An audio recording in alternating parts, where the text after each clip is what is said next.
مگر میری دوسری جٹھانیاں اپنی نند کی غلام بنی ہوئی تھی۔ انہی دنوں ماہ رمضان کا چاند نظر آیا تو میری نند سفید لباس میں باہر آئی اور کھلے صحن میں کھڑی ہو گئی۔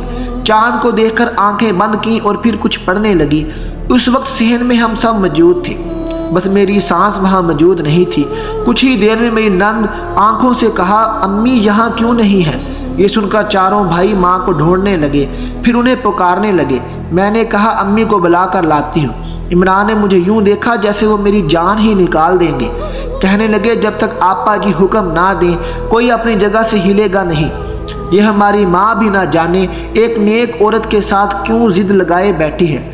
خدا کے غضب کی حقدار ہوگی تو پتہ چلے گا اپنے شوہر کے منہ سے اپنی والدہ کے لیے کلمات سن کر۔ مجھے بہت برا لگا۔ چاروں بیٹوں نے ماں کو پکارا تو وہ بیچاری بھاگ کر چلی آئی۔ کہنے لگی میں قرآن پاک پڑھ رہی تھی اس لیے دیر ہو گئی۔ میرا بڑا جیٹھ غصے میں کہنے لگا، جب ہماری بڑی آپا آپ کو بلا رہی تھی تب آپ باہر کیوں نہیں آئی؟ نند نے جیٹھ کو چپ رہنے کا اشارہ کیا تو وہ چپ ہو گیا۔ اس کے بعد میری نند نے جس عمل کے لیے ہمیں کہا تھا وہ میں مر کر بھی نہیں کر سکتی تھی۔ میں نے صاف انکار کر دیا۔ میری بات سن کر عمران نے ایک زوردار تھپڑ میرے منہ پر دے مارا۔ میرے حواس باختہ ہو گئے۔ تھپڑ اتنے زور کا تھا کہ میں دور جا کر گری۔ پھر عمران میرے پاس آئے اور اٹھا کر بولے، آئندہ تم نے انکار کیا تو مجھ سے برا کوئی نہیں ہوگا۔ آہستہ آہستہ سبھی مجھے گھٹتے ہوئے اندر چلے گئے۔ میری نند بھی جا چکی تھی، بس میری سانس وہی رہ گئی تھی۔ میں تو یوں ہی جیسے کوئی بے جان سا مجسمہ ہو۔ میری ساس نے مجھے پانی پلایا، میرے آنسو صاف کیے اور پھر کہنے لگی، یہ عورت نہیں ڈائن ہے، پتہ نہیں خود کو کیا سمجھتی ہے، لیکن ایک دن میں اس کا راز فاش کر دوں گی۔ میری ساس نے غصے سے یہ الفاظ آپا جی کے لیے کہے۔ میری ساس نے غصے سے یہ الفاظ جب کہے، آج شام مجھے اپنی قسمت خراب ہونے پر رونا آ رہا تھا۔ اس وقت میری نند سب کو کہا تھا کہ سب گھر والے میرے ہاتھ کا بوسہ لے کر اپنی آنکھوں کو لگائیں۔ میں ان باتوں کو نہیں مانتی تھی، پھر میں یہ عمل جبرن کیوں کرتی؟ سب سے پہلے میری ساس نے آپا جی کے ہاتھ کو بوسہ دے کر پکڑا اور آنکھوں کو لگایا۔ میری ساس کے چہرے سے صاف لگ رہا تھا کہ وہ یہ سب کام مجبوری میں کر رہی ہیں۔ پھر باری باری سب بھائیوں نے یہی عمل دہرایا، لیکن میں نے انکار کر دیا، جس کا نتیجہ میرے گال پر عمران کی انگلیوں کے نشانات کی صورت میں موجود تھا۔ اس وقت مجھے اپنی ساس اپنی سب سے بڑی ہمدرد لگ رہی تھی۔ اس دن بھی جب میں اپنی ساس کو چائے دینے گئی تھی، ان سے کہا تھا کہ وہ آپا جی سے بات کیوں نہیں کرتی، وہ ان کی بیٹی ہے، تب وہ چلا کر بولی کہ وہ میری بیٹی نہیں ڈائن ہے۔ مجھے ساس اپنے کمرے میں لے گئی، پھر مجھ سے کہنے لگی، تم چپ کر جاؤ، اللہ تعالیٰ کی ذات بہت بڑی ہے، برائی کا انجام بھی برا ہی ہوتا ہے۔ میں نے اپنی ساس سے پوچھا کہ آخر یہ سب کیا ہے؟ پھر جو انکشاف میری سانس نے مجھ پر کھولے، میری تو روح تک کام گئی تھی۔ دوسرے دن میں نے عمران سے معافی مانگ لی، وہ بھی غصے میں تھے۔ کہنے لگے آپا جی سے معافی مانگو۔ سحری کا وقت تھا، وہ سحری کرنے کے لیے اپنے کمرے سے باہر آئی ہوئی تھی۔ میں نے ہاتھ جوڑ کر آپا جی سے معافی مانگ لی۔ آپا نے اپنا ہاتھ آگے کر دیا اور کہا، اسے چوم کر اپنی آنکھوں پر لگاؤ۔ اس وقت میں بے بس تھی، اسی لیے وہی کیا جیسا آپا نے کہا تھا، مگر اس کے بعد میں نے عمران کی کوئی بات پر اختلاف نہیں کیا تھا۔ مجھے آپا سے چڑ ہونے لگی تھی۔ ان کے کمرے کی صفائی پر ایک بڑی عمر کی عورت مامور تھی، لیکن اب مجھے آپا جی کی اچھائی کے پیچھے جو راز تھا، مجھے وہ سب جاننا تھا۔ جو کچھ میری ساس نے مجھے بتایا تھا، اس کی حقیقت کیا ہے؟ اس لیے میں نے اس کام کرنے والی اماں کو 1000 کا نوٹ تھما دیا اور اسے اپنے کمرے میں چھپا دیا۔ پھر اس کے کپڑے خود پہن لیے اور اس کا دوپٹہ اوڑھ کر آپا جی کے کمرے میں چلے گی۔ مجھے دیکھ کر آپا جی کہنے لگی، تو نے اپنا چہرہ کیوں چھپا رکھا ہے؟ میں نے آواز کچھ بھاری سی نکال کر کہا، میں نے آج ایک گناہ کیا ہے اور آپ پاک عورت ہیں، میں آج آپ کو اپنا گناہ گار چہرہ نہیں دکھانا چاہتی۔ رات کو اپنے رب کے حضور توبہ کروں گی، تب ہی آپ کے سامنے اپنا چہرہ کھولوں گی۔ آپا میری بات پر چپ ہو گئی۔ میں کام کرنے لگی۔ آپا نے کہا وہ نہانے جا رہی ہیں، میں کمرہ صاف کر کے باہر چلی جاؤں۔ میں نے اس بات میں سر ہلا دیا۔ وہ واش روم میں چلی گئی۔ ان کے کمرے میں ویسے تو اگربتیاں لگی ہوئی تھیں، مگر ایک عجیب سی بدبو آ رہی تھی۔ میں نے جلدی سے صفائی کی اور پھر سامنے رکھے قرآن پاک کے پاس آ گئی۔ وہ ایک کپڑے کے غلاف سے لپٹا ہوا تھا۔ میں نے جیسے ہی اسے کھولا، اس وقت میرا کلیجہ پھٹ گیا۔ اس عورت کا روپ کتنا گھناؤنا تھا۔ مجھے اس کا ثبوت مل چکا تھا، مگر میری بات پر کوئی بھی اعتبار نہ کرتا۔ جب میری ساس کی بات پر کسی نے یقین نہیں کیا تو میری بات کی کیا اوقات تھی؟ میں کمرہ صاف کر کے باہر آ گئی۔ ایسے میں ماہ رمضان کے دن گزرتے گئے اور پھر 27ویں روزے والے دن میری ساس نماز پڑھتے ہوئے انتقال کر گئی۔ سب کچھ اتنا اچانک سے ہوا کہ ہم سب پریشان ہو گئے۔ گھر میں رونا دھونا مچ گیا، لیکن آپا جی اپنے کمرے سے باہر نہیں آئی تھی۔ میری ساس بہت نیک عورت تھی جو لوگوں کی چھپ کر مدد کرتی تھی۔ ان کی میت پر ایک ناک ختم ہونے والا ہجوم تھا۔ جیسے ہی میرے شوہر میری ساس کی میت کو اٹھانے لگے، تب میں نے اپنے میاں سے کہا کہ یہ وصیت کا کاغذ میں نے اماں جی کے ہاتھ سے پکڑا تھا۔ شاید وہ جان گئی تھی کہ وہ اب نہیں بچیں گی، اس لیے وہ وصیت کر گئی ہیں کہ ان کا جنازہ آپا جی ہی پڑھائیں گی۔ میرے میاں نے میرے ہاتھ سے وہ کاغذ کا ٹکڑا پکڑا اور پڑھنے لگے۔ اس میں یہی لکھا تھا کہ میں بہت گنہگار عورت ہوں، اس لیے مجھے اپنی بخشش کی کوئی امید نہیں۔ میرا جنازہ میری بیٹی پڑھائے گی، وہ پاک اور نیک عورت ہے، شاید کہ اسی وجہ سے میری بخشش ہو جائے۔ یہ بات سن کر سب بھائی اس بات پر رضامند ہو گئے۔ حالانکہ بہت سے سمجھدار لوگوں نے انہیں کہا کہ عورت جنازہ نہیں پڑھا سکتی، مگر ہمارے گھر کے مردوں کا یقین بس آپا جی پر ہی تھا۔ اس لیے چاروں بھائی آپا جی کے کمرے میں چلے گئے۔ انہیں اپنی والدہ کی وصیت سنائی، لیکن آپا جی نے منع کر دیا کہ وہ جنازہ نہیں پڑھائیں گی، مگر بھائیوں نے ان کی منت سماجت کی تو وہ مان گئی۔ وہاں موجود لوگوں کے منہ کھلے کے کھلے رہ گئے تھے۔ جس دن مجھے عمران نے تھپڑ مارا تھا، میری ساس مجھے اپنے کمرے میں لے گئی تھی، پھر مجھ سے کہنے لگی یہ عورت میری بیٹی نہیں ہے، اصل میں یہ میرے شوہر کی پہلی بیوی کی بیٹی ہے۔ جب میری ساس کی شادی ہوئی تب آپا 15 سال کی تھی۔ میرے سسر نے اپنی پہلی بیوی کو طلاق دے دی تھی کیونکہ وہ کالے عملیات کرتی تھی، یعنی آپا کو بھی سب سکھا چکی تھی۔ طلاق کے بعد آپا کی سگے ماں یہ گھر چھوڑ کر چلی گئی تھی۔ جب میری ساس کو آپا نے اپنے والد کے ساتھ خوش دیکھا تو وہ ان سے نفرت کرنے لگی۔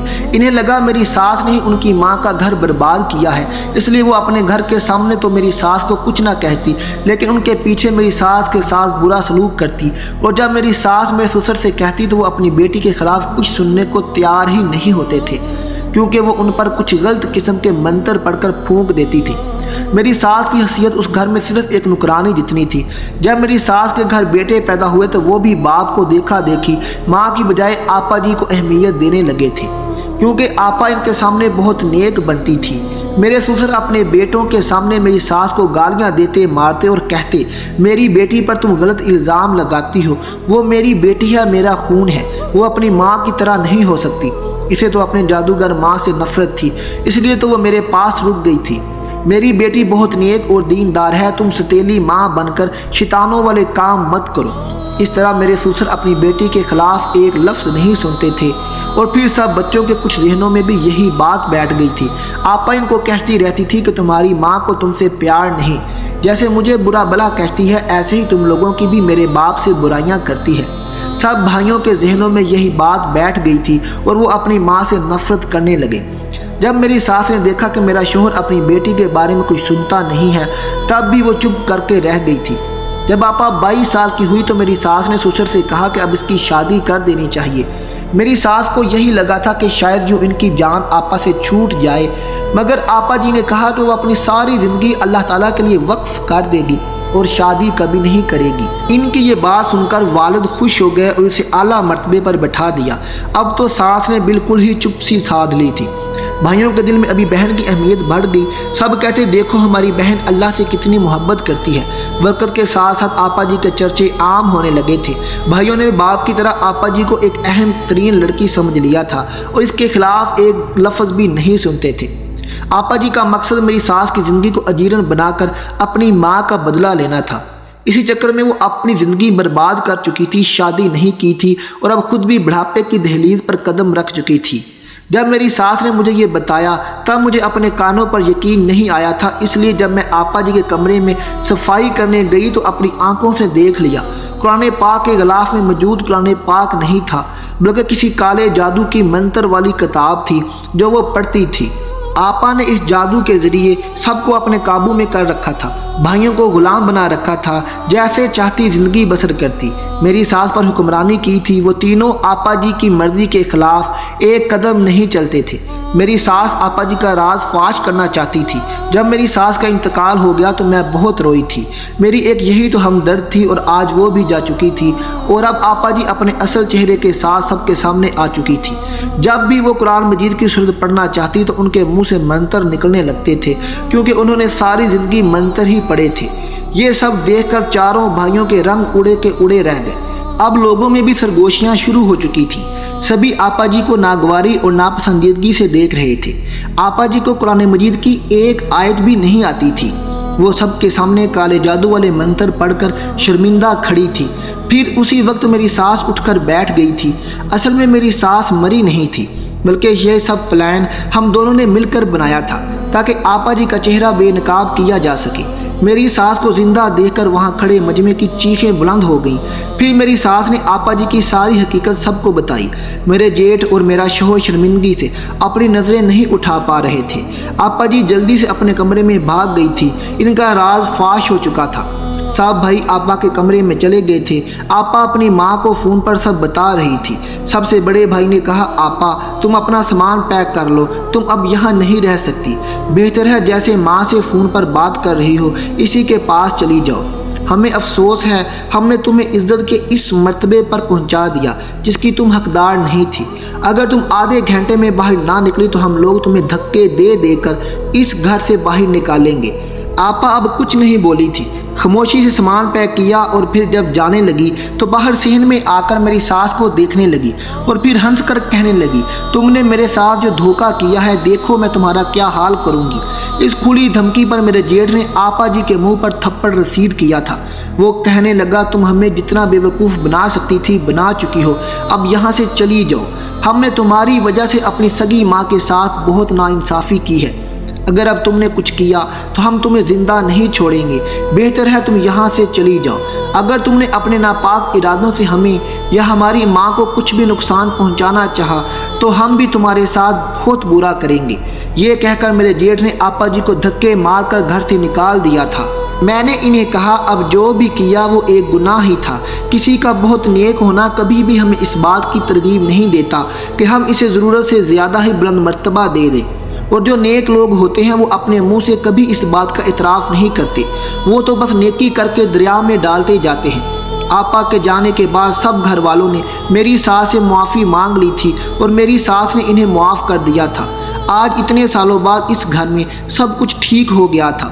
میری ساس بھی بہت خوش تھی اور وہ اللہ تعالیٰ کا شکر ادا کرتی ہے کہ اس کے کرم نوازی سے یہ گھر جنت بن گیا۔ دوستو یہاں آپ سے بھی ایک گزارش ہے کہ جب بھی کسی چیز کو دیکھو تو اسے پرکھو، اس کی پوری تصدیق کرو۔ یہاں ایک بات یاد رکھیں کہ ہر چمکتی چیز سونا نہیں ہوتی، ہر انسان نیک نہیں ہوتا اور ہر انسان غلط نہیں ہوتا۔ پکچر کے ہمیشہ دو رخ ہوتے ہیں، اکثر ہمیں جو نظر آتا ہے وہ ہوتا نہیں ہے اور جو ہمیں نظر نہیں آتا اکثر وہ ہوتا ہے۔ ناظرین اپنا خیال رکھیے گا، ملتے ہیں اگلی ویڈیو کے ساتھ۔ اللہ حافظ۔